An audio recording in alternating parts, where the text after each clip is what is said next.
Okay, in this video, we will see how to find the volume of a cone. So let's first draw our cone, right? So this is our somewhat ugly cone. So let's characterize it with the radius r and the height h. Okay, so we had to find the volume of this cone. How we will go about this is we will just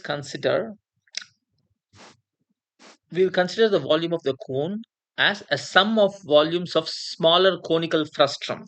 What I mean by conical frustum is consider this small radius here and a small one here.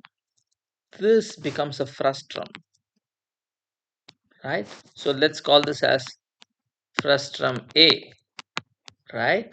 Now you put another one here nearby, right? And then let's give it a different color. Let's give it a blue, right? So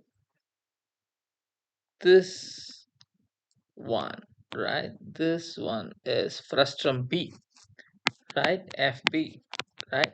Similarly, if we calculate conical frustrums like this and add them up, we'll get the volume of the cone for sure, right? Now, there is a small discrepancy here.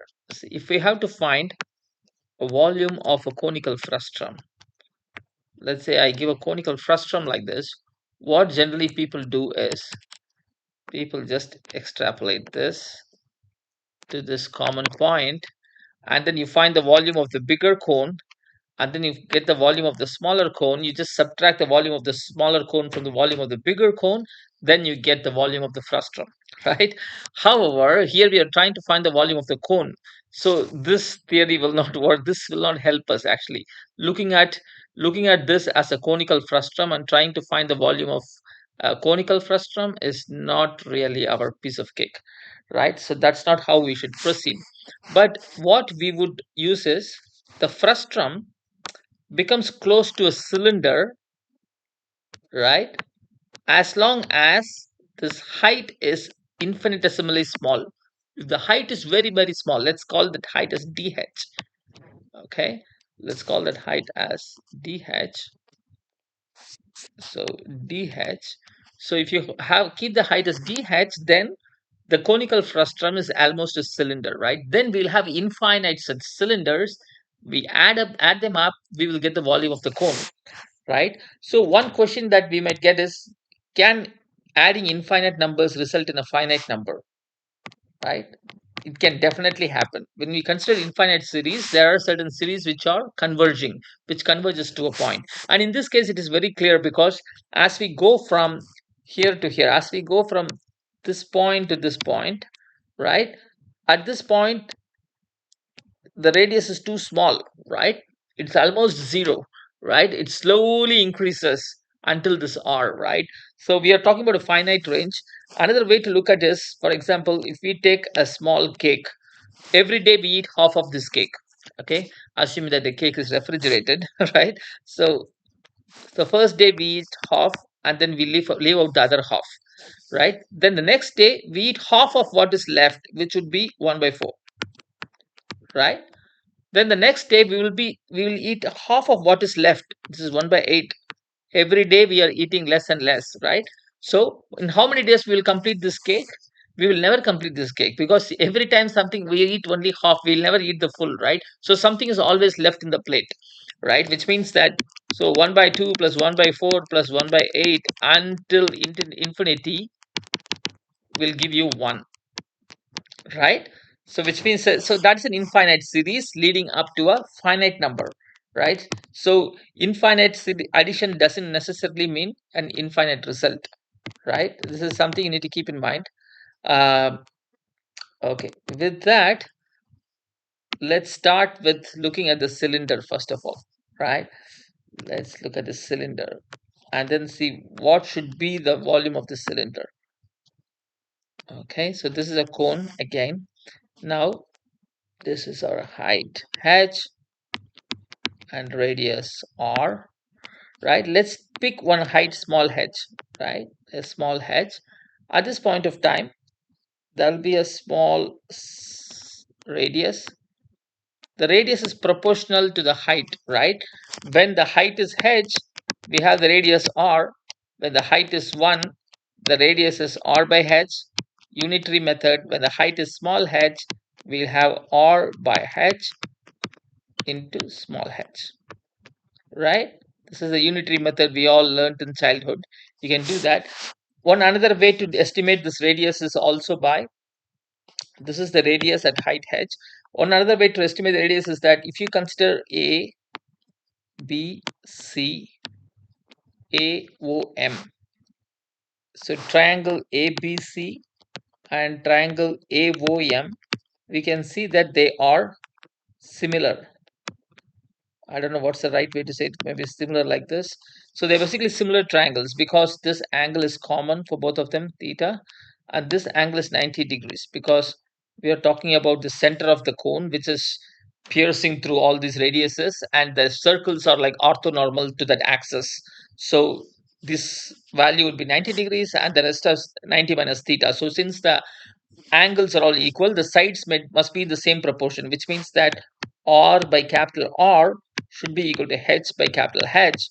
So if you look at small r, the small r is equal to capital R by capital H into small h, right? It gives the same result as this.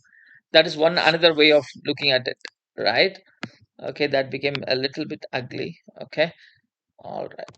So we know what is the r at small h. Now, since we know what is the r at small h, if I draw a conical frustum of dh, we know that it will have a area of, it will have a volume of pi r squared into dh, which is equal to pi into what is that r? R is capital R by h whole squared into h squared into dh, right? We are just replacing this small r with whatever we found here, right? Capital R by h into dh, right? So this is what we would get, right?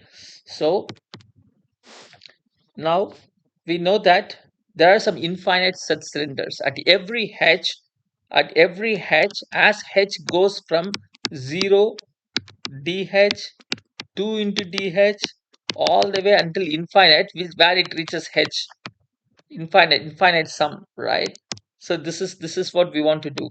So that can be represented as integral 0 to h, which means that integral 0 to h means that h assumes the value of 0 and h assumes the value of capital H at the end, and it changes by dh all the time. That is what this integral sign actually means. Okay, so integral 0 to h, we'll say pi into r by h.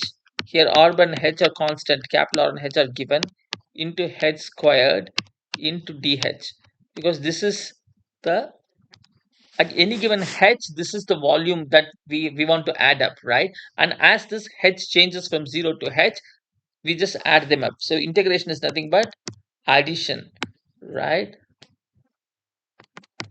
So pi r squared by h squared into integral 0 to h squared dh, right? And then you move this, then you get pi r squared by h squared into h cubed by 3. What happened? A second. Pi r squared by h squared into h cubed by 3, and we have to substitute values 0 and h for this one, right? So pi r squared h squared into uh, h cubed by 3 minus 0 cubed by 3. But we know that 0 cube is equal to 0. So that makes our job easier.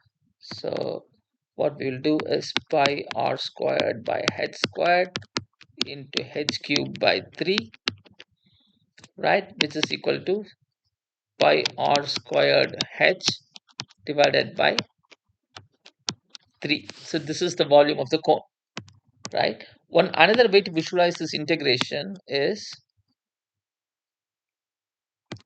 let me draw let me draw some let me draw this y-axis, x-axis. Sorry.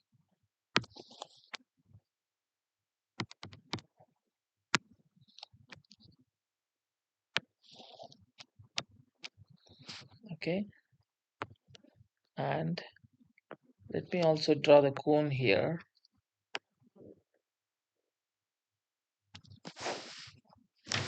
right? So at as x ranges from 0 to capital H, right? Consider this small h. In this small h, okay, the radius is small r, which is the radius is given by capital R by h into small h. This is basically a constant, right? So this is just a some constant multiplied by x. This is of the form y equal to mx, if you can see that, f equal to y equal to mx, right? So the radius would be like a line here. The radius actually changes linearly with h. As h increases, this is nothing but r by h into your h. Your h is your x-axis, okay, and y-axis in this case is nothing but your radius. Your radius increases, and at this point of time it will reach r. So which means that this is nothing but r, right, and this is nothing but your capital H. This entire step is nothing but capital H. From here to here is capital H, and capital R by h into h, that is your radius, right? And if the radius is like this, what is your uh, area of the circle at that point of time? The area of the circle is pi r squared, right? So pi r squared is nothing but r by h whole squared pi. All of this is constant into h squared, right? So this is of the form y is equal to some constant into x squared, which is nothing but a parabola, right? It would change, like it would go like this, right? That is how the area of the circle would change, right? So let me make a better figure. Let me make a better figure of this.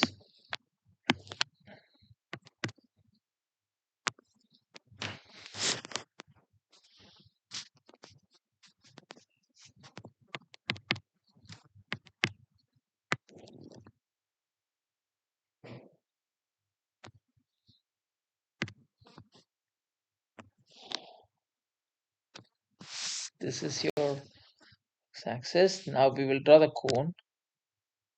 We will draw the cone like this, like this. The circle is like this. At then we'll join this and say we found that at any given point h, small h, if this is your x-axis and this is your y-axis, we know that the area of the circle is given as pi r squared. R is nothing but pi r squared is nothing but pi into r. R is nothing but r by capital H whole squared into h squared, right? So nothing but constant in some constant into h squared, right? As h increases, the area of the circle increases like a parabola, right? And the equation is pi into h by capital H, sorry, r by capital H whole squared into h squared, and this is nothing but a constant, right? So what we are essentially doing is we are just taking this curve, pi r squared curve, and then we are multiplying that with dh, right? Pi r squared into dh, that's the volume of the cylinder.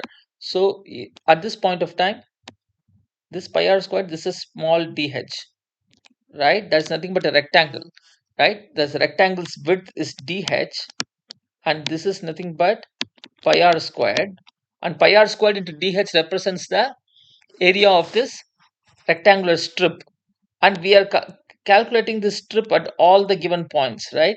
We are given small strips here, And then for each one of those h, as h varies from 0 to h continuously, we calculate this area of this rectangular strips, right? And this area of that rectangular strip, if you add, that is nothing but the area under this curve. This area under this curve is actually your cone's volume, right? That is another way to look at it, right? It's all the same thing, saying the same thing in multiple different ways. I hope this was useful to some extent. Thank you.